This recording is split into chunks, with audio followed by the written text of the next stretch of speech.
Au sud, l'archipel des Cyclades compose un autre ensemble plus étiré d'est en ouest. Les îles du sud se rassemblent à proximité de Naxos, la plus grande île de l'archipel, suffisamment étendue pour avoir mérité jadis le surnom de Petite Sicile. L'île est vaste et fertile. Au pied d'un massif montagneux qui dépasse 1000 mètres d'altitude, s'étendent des cultures très diversifiées.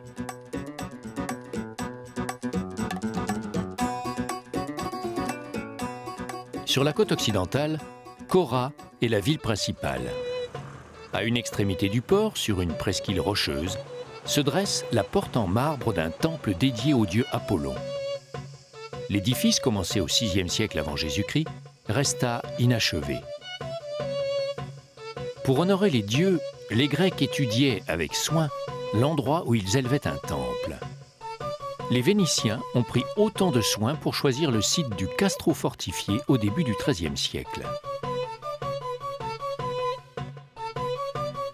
Les Vénitiens ont laissé quelques descendants sur l'île, qui font partie d'une petite minorité catholique. Les ruelles, en partie couvertes, protégeaient les habitants en cas de conflit. Le linteau et le heurtoir des portes sont des signes de richesse. Pendant l'Antiquité, Naxos fut l'une des premières Cyclades à travailler le marbre.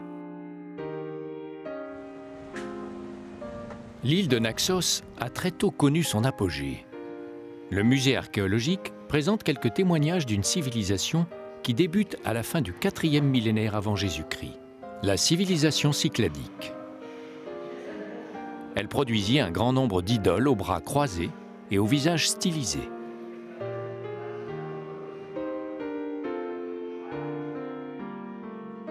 C'est le début de l'art grec, mais les mouvements vont s'assouplir.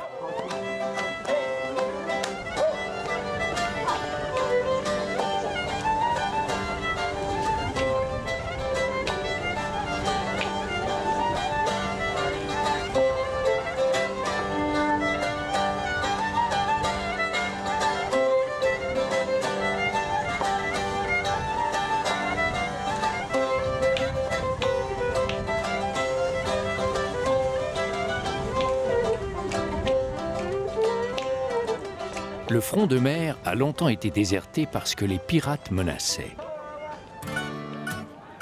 Aujourd'hui, la ville basse est toujours animée. C'est là que se concentrent les activités commerciales de Naxos. On y trouve des productions locales en tout genre. L'inventaire des rayonnages surprend par sa diversité. La famille de Kourialos Zimplakis gère l'établissement depuis plusieurs générations. Cette boutique a été ouverte par mon grand-père en 1938 et nous vendons tous les produits artisanaux traditionnels de Naxos. Fromage, olives, épices ou herbes.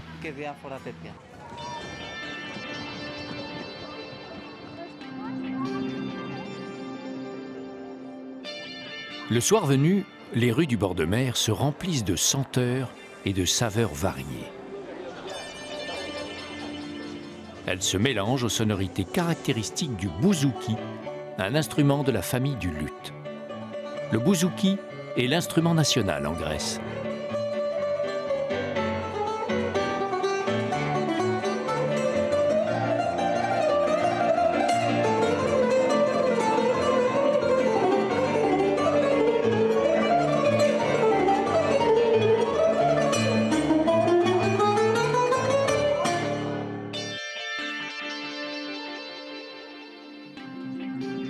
Au sud de Kora, sur la côte ouest, s'étirent d'interminables plages de sable blanc.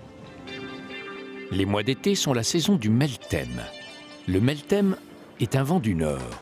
Il atteint sa puissance maximale au centre de l'archipel.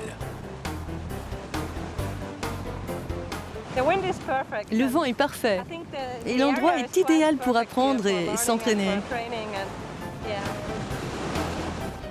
En planche à voile, les sensations fortes sont garanties.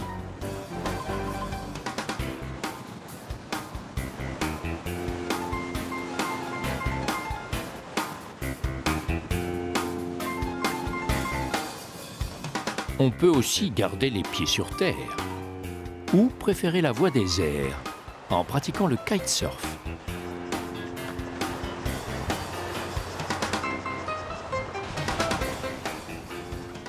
Au début, je paniquais, mais maintenant c'est génial.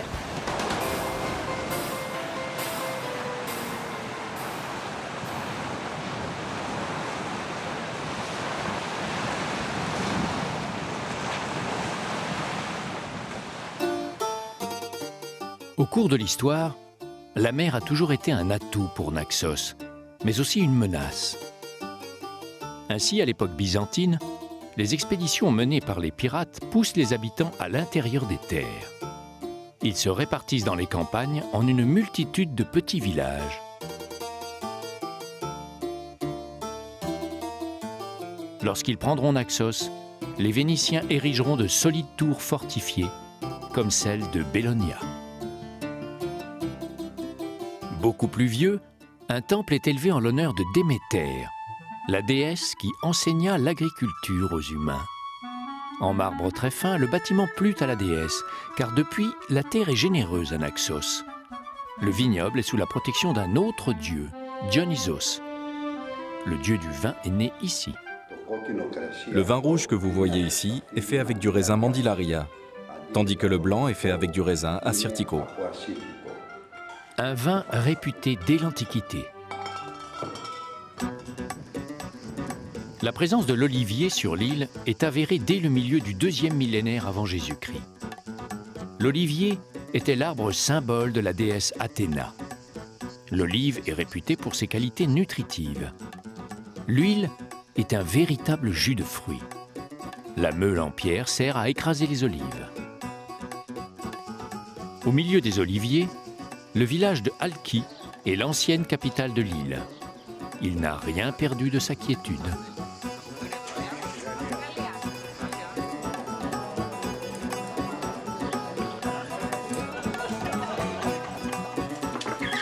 Le tissage fut très développé à Naxos. Beaucoup de maisons possédaient leur propre métier à tisser. L'activité renaît, on fabrique des tissus pour les vêtements, l'ameublement et les sacs. Maria Marakis. Ce sont des napperons. Le rouge, c'est la couleur traditionnelle de Naxos. Le bleu, la couleur de notre pays. Et le blanc, ça va avec tout. Une distillerie familiale produit une des 3 liqueurs reconnues par l'État grec, Katerina Fragoudaki. Cette distillerie fonctionne depuis 1896. On y fait du quitron, la boisson traditionnelle de Naxos. On distille les feuilles du cédratier, qui donne un fruit plus gros que le citron.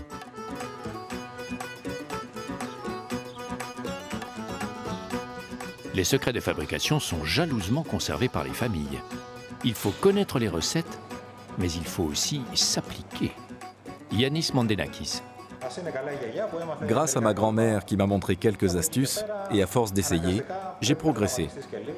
J'ai augmenté les quantités par rapport aux recettes de ma grand-mère.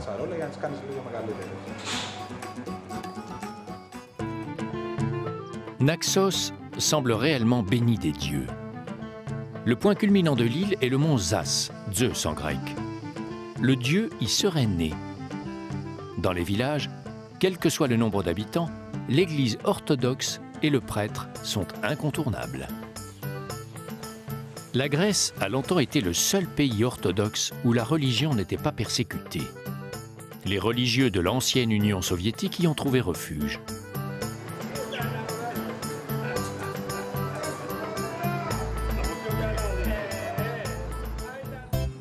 Autres réfugiés, des Crétois se sont installés dans le village d'Apeiranzos au XVIIe siècle pour fuir l'oppression ottomane.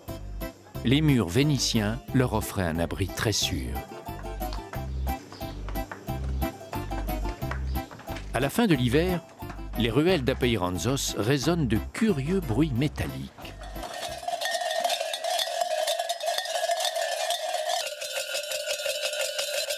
Avec des ceintures de clochettes empruntées au bétail, les jeunes parcourent les rues à l'occasion d'Apokria, le carnaval en Grèce.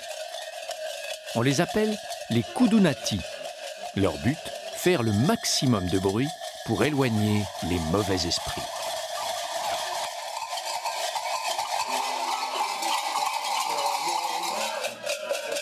Après avoir vérifié la solidité du matériel, on utilise les grands moyens pour attacher la ceinture aux adultes.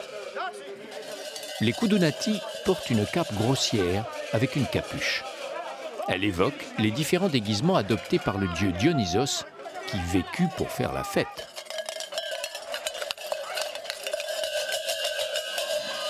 Sur la place du village, le bruit s'amplifie.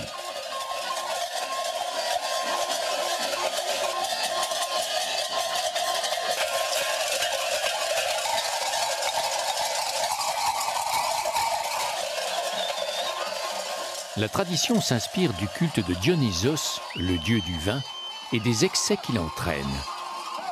Dionysos est aussi le dieu de la fécondité, d'où la présence du bâton de bois, le Kutskuda, symbole de fertilité.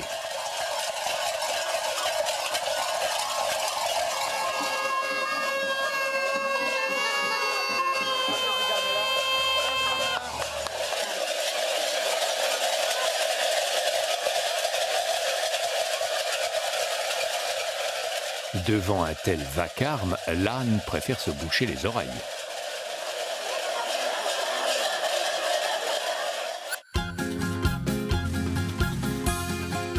Les roches sont abondantes à Naxos.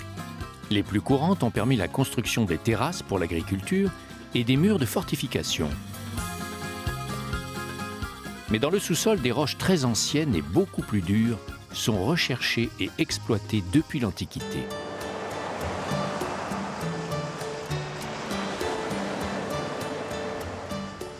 Le port de Mutsuna a servi jusque dans les années 1950.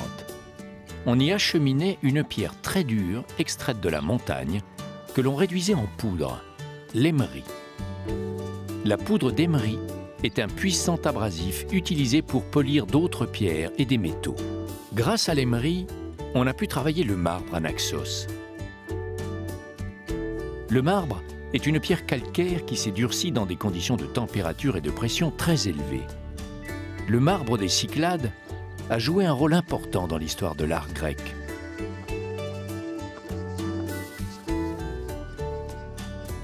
Après avoir constaté une fissure dans son œuvre, le sculpteur a abandonné la statue d'un Kouros, un jeune homme, au VIe siècle avant Jésus-Christ. La posture est typique de l'époque archaïque. Figée, l'attitude des Kouros s'inspire des monumentales statues égyptiennes.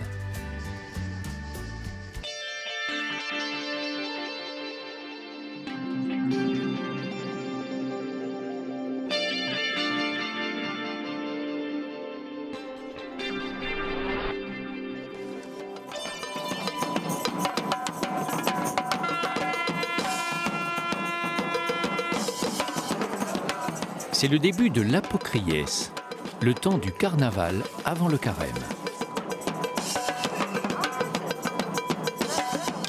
On prépare les déguisements et on se grime.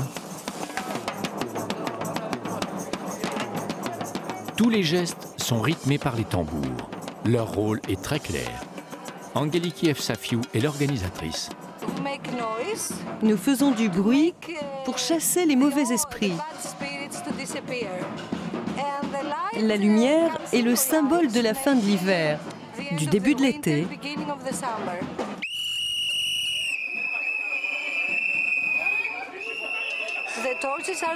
Les torches font partie de la tradition. Dans le nord de la Grèce, on fait encore des processions avec des torches. Et ça remonte à la nuit des temps. Le défilé à la lumière des torches rappelle celui qui honorait le dieu Pan, le dieu de la nature et des troupeaux.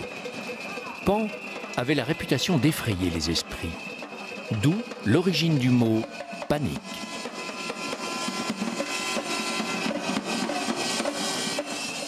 Un personnage fantomatique représente les peurs et les péchés. Il faut s'en débarrasser dans une cérémonie expiatoire, sinon l'année ne sera pas bonne.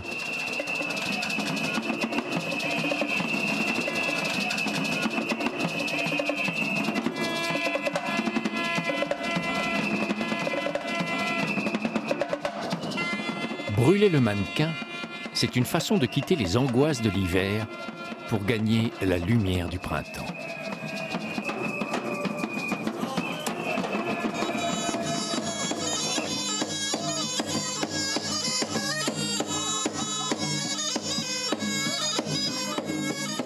Puis, on danse au son de la tsambuna, une cornemuse en peau de chèvre.